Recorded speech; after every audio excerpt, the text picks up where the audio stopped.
I've got a few more things to say to you. Oompa, oompa, oompa, pee-pee. I've got a few more things to say to you.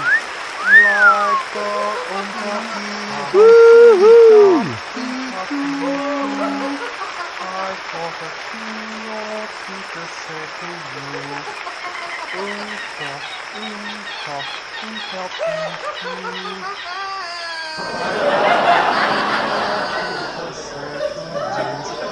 Like the oompa bee hum, bee dum, bee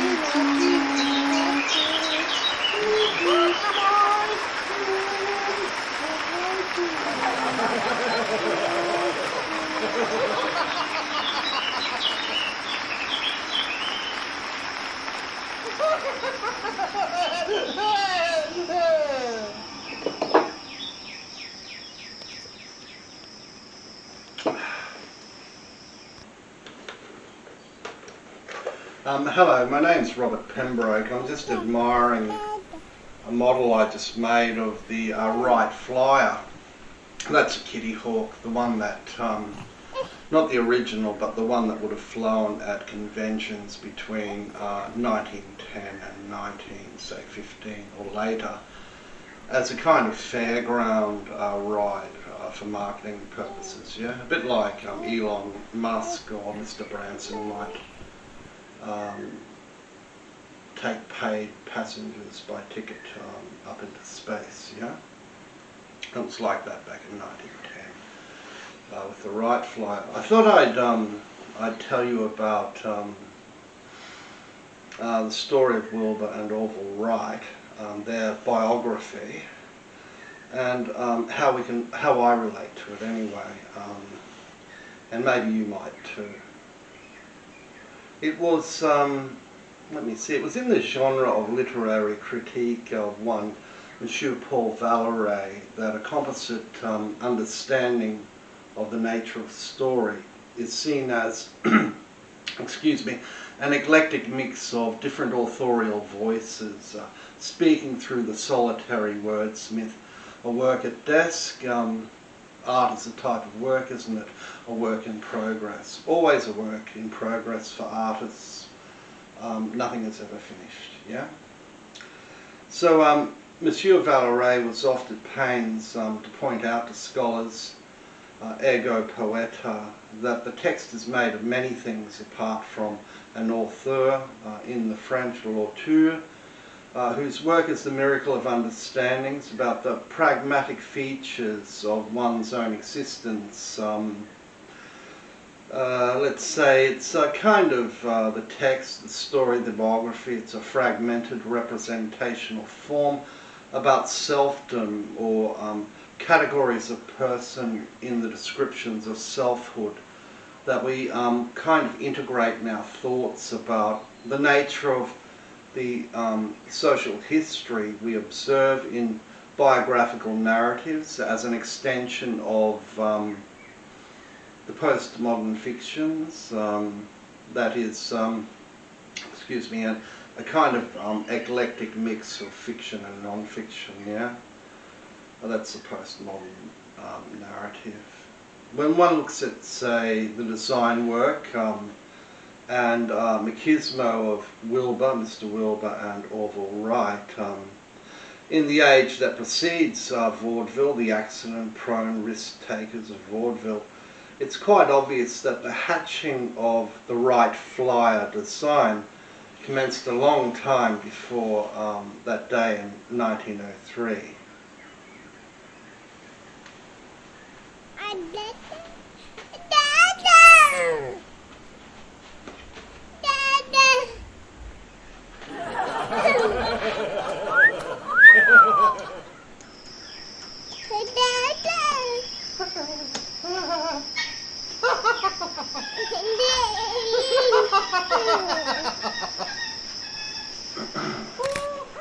So yes, it commenced a long time before 1903, when they made that haphazard stumble into scientific thinking that led them towards that mark in social history by being the first to traverse the great ether above for, I think it was approximately 260 metres, or that's in the metric, of course, the metric measure of France of the 17th century, or 850 feet in the imperial measure of, let's say, England, inches, feet, pounds, ounces, that sort of thing. So I was thinking about the model as I was doing it, and I started to wonder, how did Wilbur and Orville Wright reach that pinnacle in human endeavour, that momentous occasion in 1903 when they became the first people on planet Earth to traverse the longest distance in powered flight?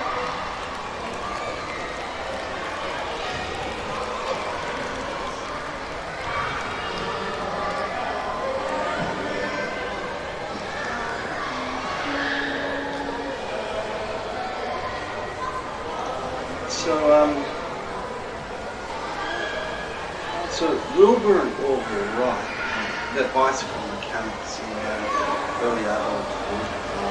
They designed them and they actually make them as well. It's very clever, isn't it, thing to do, and they're wonderful, aren't they? Very free sort of feeling when I first rode a bicycle. And of course, when I think of the Kitty Hawk, the Wright Flyer, I think of it as a realisation of a dream to fly, like, let's say, the character of Peter Pan in those stories, or indeed all Bed Knobs and Broomsticks of 1971, that kind of revision of Mary Poppins in 1964, with the director, wonderful director Robert Stevenson, a kind of, again, an adaptation of George Bernard Shaw's Pygmalion of 1913. In the movie that became My Fair Lady of 1938 onwards. This authorial imagination in the nature of composition develops an incremental shift towards, let me see, the nature of flight that goes back to Greco-Judaic traditions of literature in a world stretching back to the great libraries of Alexandria, those Latin texts of the Romanization of the understanding of history of, say, Herodotus or Aristotle. These are the timeless narrative constructs of old that generate an interest in flight out of the machismo of the historic flight of 260 metres or 850 feet approximately. It reminds me of that movie. It's a kind of reflection of The Flight of the Phoenix. Do you recall that one? Sir David Attenborough, Richard Attenborough, James Stewart, where a model of an Austrian inventor becomes a reality that ensures a group of stranded aviators in the desert who wish to find sanctuary back in civilization can do so once a model is developed, and then from that a prototype that allows them to survive. They fly to freedom. So the desire to be free as a bird in flight emanates out of a cumulative sense of freedom in flight that goes back to the twilight theatres around the campfires of orators or bards about birds in flight. The main record test flights occurred in 1903, as I've mentioned, on an embankment proximal to the location of Kitty Hawk in North Carolina. It was, as I said, it was 850 feet as the crow flies. According to their parents, Wilbur and Orville's parents, the theologians, it was the inspiration of a toy manufactured by Monsieur Alphonse Peneur, rather than Leonardo da Vinci, as a lot of people always think. But no doubt Monsieur Peneur's inspiration for the work of his helicopter whirligig, became one from the Da Vinci flyers of the 15th and 16th century. In fact, they say that's a whirligig, his stuff, eh? We find resonance today, I guess, in kids' toys like Lego or Meccano. Do you remember Meccano? Wasn't it wonderful? I used to have a Meccano set. It's great, isn't it? Or indeed, in more modern times, the Roblox toy designs, which are very popular now, aren't they? Yes, so in fact, the revolutionary neo-Marxist theorist Signore Antonio Gramsci, the Italian intellectual of the early 20th century, noted how his nieces and nephews gravitated towards the nature of construction in Meccano as a medium of design that enabled the growth and development of these children that he observed. And so it was in Dayton, Ohio, that Wilbur and Orville Wright, seeing the nature of a school desk, some of the features that would become part of the aeroplane that they designed. For example, the convex shape of the wing becomes possible through constant visualization of a ruler at a desk, in which ruler, of course, the Westcott ruler of Rhode Island, an imperial measure that was quite popular in schools quite far and wide in the United States, very popular, mass-produced ruler.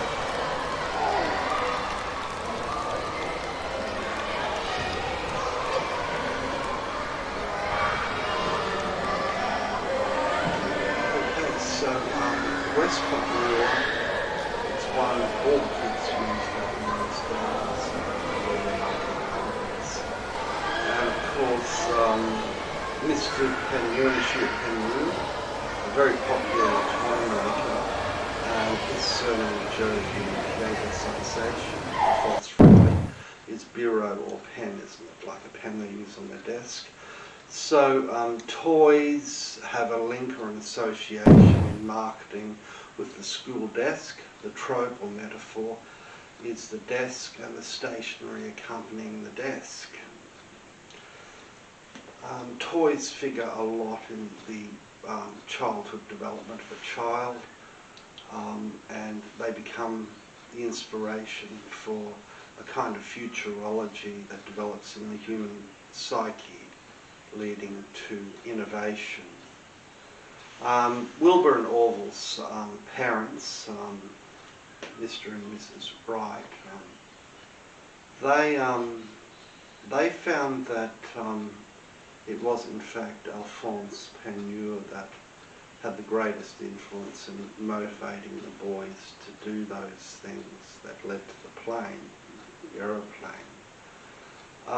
But as I say, a lot of people think it was in fact possibly the ruler at school. Certainly the biro, the pen, becomes the basis for the creation of the fuselage and later aeroplane designs. And yeah, I guess Leonardo da Vinci, he was the whirligig inventor, the designer of the whirligig. A lot of his contraptions, some of them work, became quite inspirational to thinkers from the 16 and 1700s onwards. Today we might look at, say, Lego blocks. You know Lego blocks that kids like to play with, the plastic ones, yeah? Or when I was a child it was Meccano. And nowadays it's Roblox, isn't it, for kids, toy design construction. Toys really teach kids the nature of the work ethic and what it is to work, the nature of design and engineering. If you have toys when you're a kid, you're on a good start to learning how to design things. In fact, it was the revolutionary neo-Marxist thinker, Signore Antonio Gramsci, the Italian intellectual of the early 20th century, and trade unionist, who noted how his nieces and nephews gravitated towards the nature of construction and the work ethic as a medium of design in the wonderful toy game of Meccano. And certainly the boys would have had, the Wright brother boys would have had that sort of impetus towards the work ethic because they played with toys. If we have pleasure, we learn about the reward of work, don't we, in pleasure, and that's why they sort of go together, toys and learning in school. And it was in fact in Dayton, Ohio, where they went to school as children, and they did indeed, as I said, use a Westcott ruler. And the work desk, it becomes a trope for the surname joke of Penure that makes the marketing of not only pens but rulers and all sorts of toys more topical for kids at school. And it becomes again the inspiration for the foil, the convex curve that becomes Aeroplane.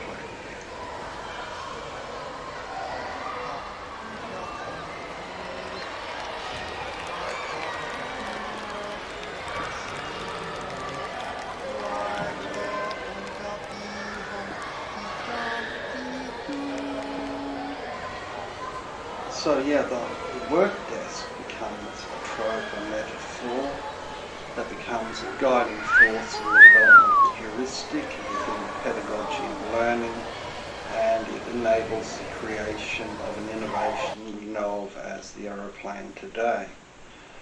And there's a kind of synergic relationship that exists between the material culture of the child who personally grows, becomes a young adult and then an adult, and develops a grand imagining, a grand theory of flight that becomes realized in the nature of aviation, and the laws, the theories of thermodynamics, all sorts of aeronautical principles within the nature of physics. And we see this bidirectionality. To give, you've got to take you've got to give in life. You've got to have something to know something. You've got to not have something to not know something. We can see that Valeray was correct in linking the idea of the authorial imagination in design as a projection of culture surrounding the wordsmith at the time of creativity leading to innovation in the communication of a visible world that would be the future, the world of futurology. This was the world of Wilbur and Orville Wright, the Wright brothers, with the right attitude about the modern state in the age of innovative thinking that included such notables as the famous automobile magnate Henry Ford. The Wright vision of the Wright brothers, of the modern state as a Reichsstaat. Thanks very much. My name's Robert Pembroke, and what I'd like to sing for you now is a famous Don McLean song that came out in the 1970s that has a lot of resonance with the jingle of innovation in the Wright Brothers invention. Cheers. Thanks very much.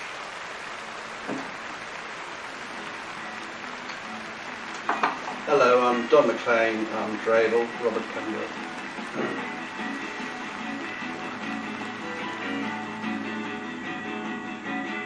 I feel like a spinning top or a dreidel. The spinning don't stop when you leave the cradle.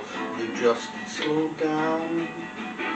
Oh, round and around this world you go, spinning through the lives of the people you know. We all slow down. How you gonna keep on turning from day to day? How you gonna keep on turning your life away? No days you can borrow, no time you can buy, no trust in tomorrow's historical lie. Ooh, I feel like a spinning top or a cradle. The spinning don't stop till you leave the cradle. You just slow down. Round and around the world you go, spinning through the lives of the people you know. We all slow down. Oh, how you gonna keep on turning from day to day? Woo-hoo. How you gonna keep on turning your life away? And I feel I'm a dippin' and a divin'. My sky shoes are spiked with lead heels. I'm lost in this star car I'm a drivin', but my air soul keeps pushing big wheels. My world is a constant confusion. My mind is prepared to attack. My past a persuasive illusion. I'm watching the future. Oh, it's black. What do you know? You know just what you perceive. What can you show? Nothing of what you believe. And as you grow, each thread of life that you leave will spin around your deeds and dictate your needs. As you sell your soul and you sow your seeds, and you wound yourself and your loved one bleeds, and your habits grow and your conscience feeds on all that you thought you should be. I never thought this could happen to me. Oh, I feel like a spinning top or a cradle. The spinning don't stop when you leave the cradle. You just slow down. Around and around the world you go, spinning through the lives of the people you know. We all slow down. Oh, how you gonna keep on turning from day to day? Ooh, oh, how you gonna keep from turning your life away? I feel like a spinning top or a dreidel. The spinning don't stop when you leave the cradle. You just slow down. You just slow down. You just slow down. Thanks very much. Robert Pembroke, Don McLean's Dreidel. Cheers.